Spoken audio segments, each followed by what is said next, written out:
Hi, I'm Dr. Karmakar, consultant nephrologist, RG Medical College and Hospital, Kolkata. Today we will discuss a new topic in nephrology, the peripheral edema and CKD, its causes, symptoms and treatment. First, let's see what chronic disease kidney disease is. The continuing and permanent degeneration of the kidneys is known as the chronic kidney disease.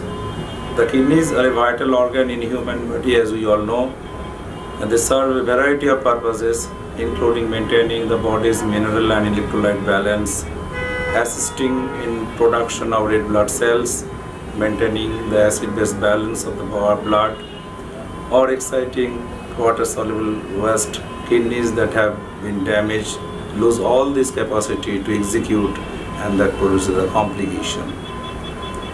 CKD, popularly known as chronic kidney disease, is defined as the evidence of kidney disease with or without decrease in GFR, that is glomerular filtration rate, less than 60 ml per minute per 1.73 square meter, persistent for more than 3 months in absence of reversible factors.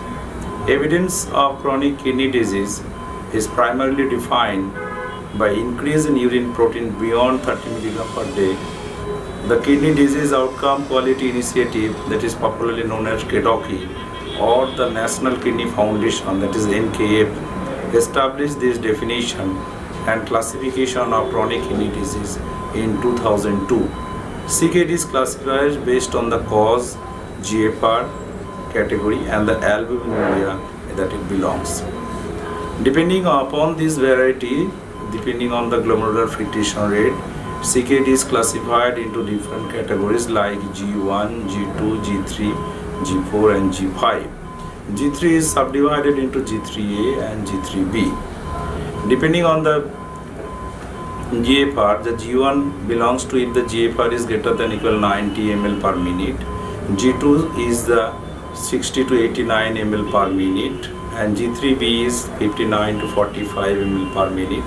G3B is 44 to 30 ml per minute, and stage 4 CKD is when the GFR is 29 to 15 ml, and stage 5 or the ESRD is called when the GFR is less than 15 ml per minute. Now come to the various causes of CKD. As we know, the CKD is one of the non-communicable disease. The other two major non-communicable diseases are diabetes and hypertension. And these two are the major factor that causes the CKD.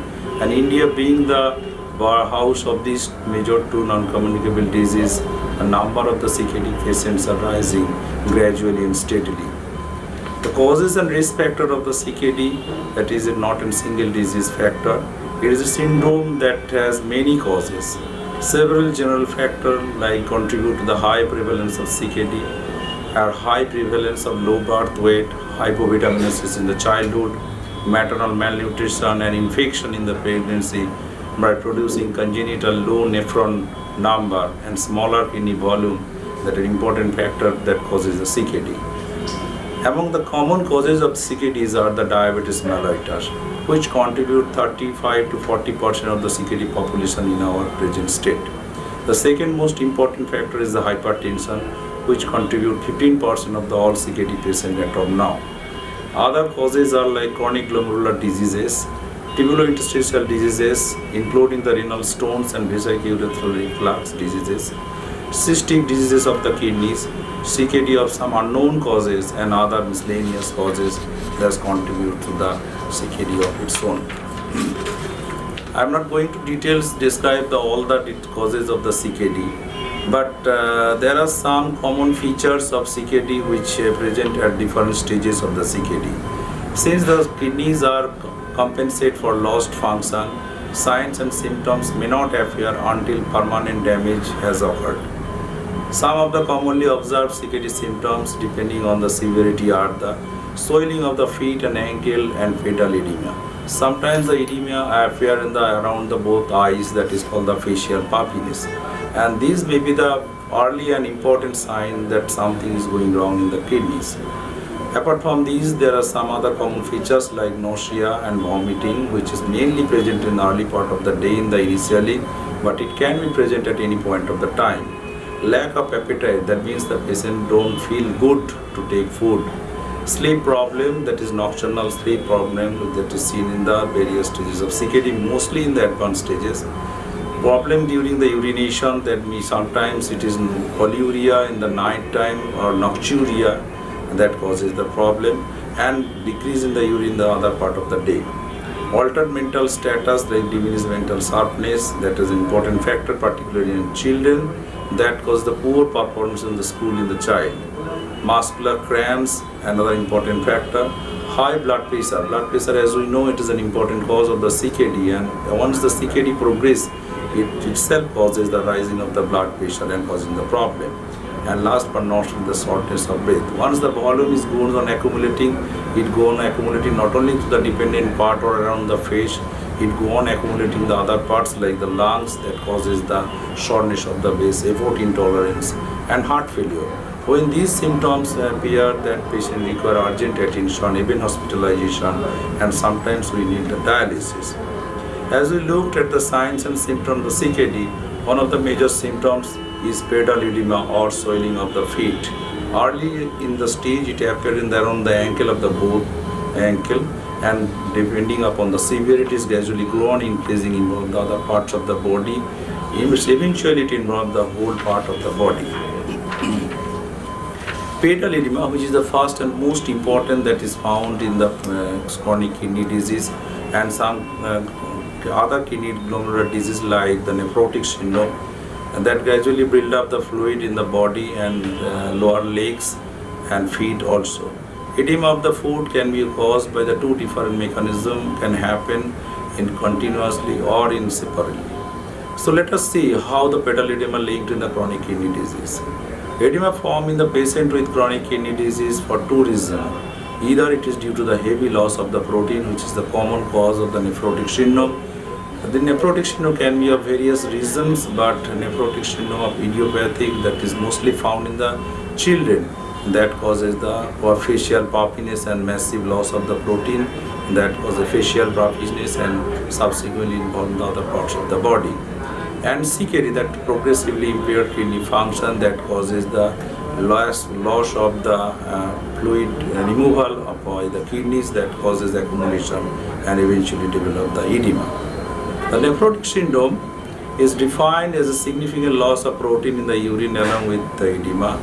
A decrease in protein called the albumin in the blood result in the reduction of the fluid in the blood vessels.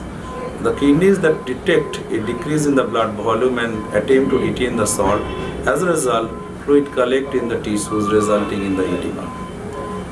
Pedal edema can also occur when someone stands or sits in the same posture for an extended period. The symptom of pedal edema symptoms include swelling or puffiness of the tissues just beneath the skin. It appears glossy, the skin that is stretched or shiny, skin that retains its dimple or pits after repeating a press over the several seconds. Let's take a look at what ways to reduce the pedal edema caused due to the chronic kidney disease.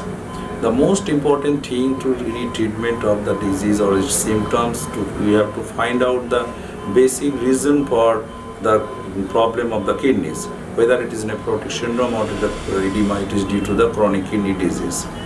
Treatment of edema includes addressing the underlying cause, lowering the salt intake with paramount importance. As you know, the various foods that contain high salt intake, particularly the packet food and all these pizza food, they contain extra salt, that should be cut down to reduce the incidence of edema.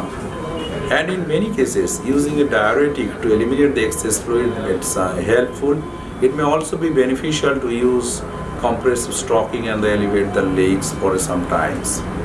First of all, the most important is the reduced salt intake. That, as I mentioned, that our diet contains good amount of salt, and the various packet food or pizza food contain excess salt, that should be stopped to reduce the excess fluid overload.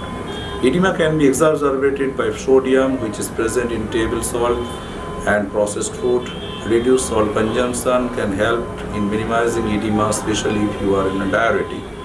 Next most important thing is the medical therapy by using the diuretics. As you know, there are various good diuretics are available as of now.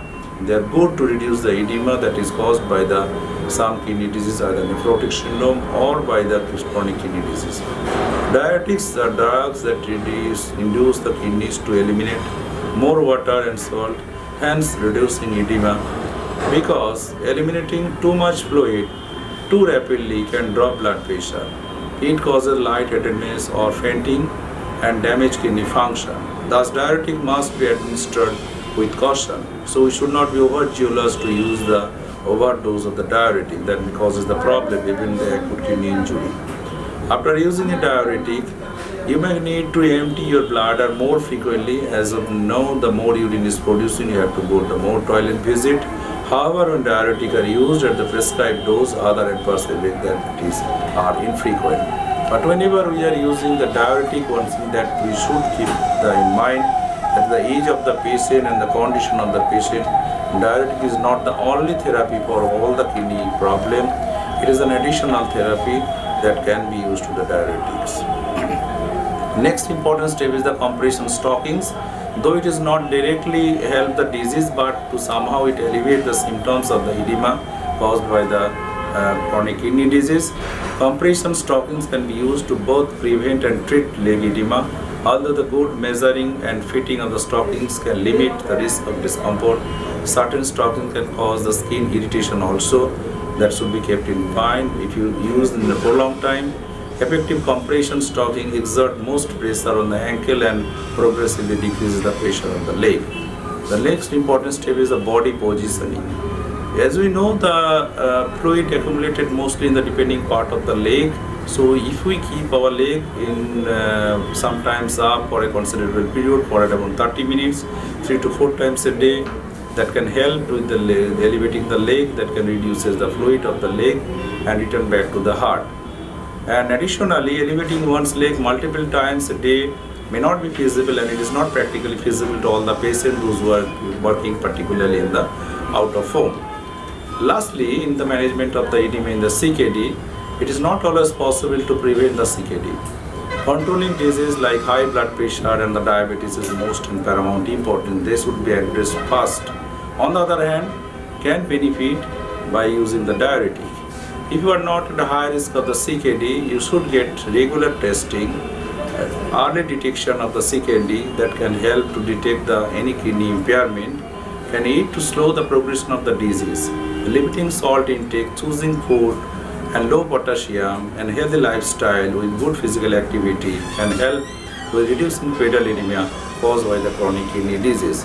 But one thing that should be kept in the management of the chronic kidney disease, we have to find out the basic cause of the chronic kidney disease, and we should focus or target that therapy, and diuretic help to address all these symptomatic relief of this condition.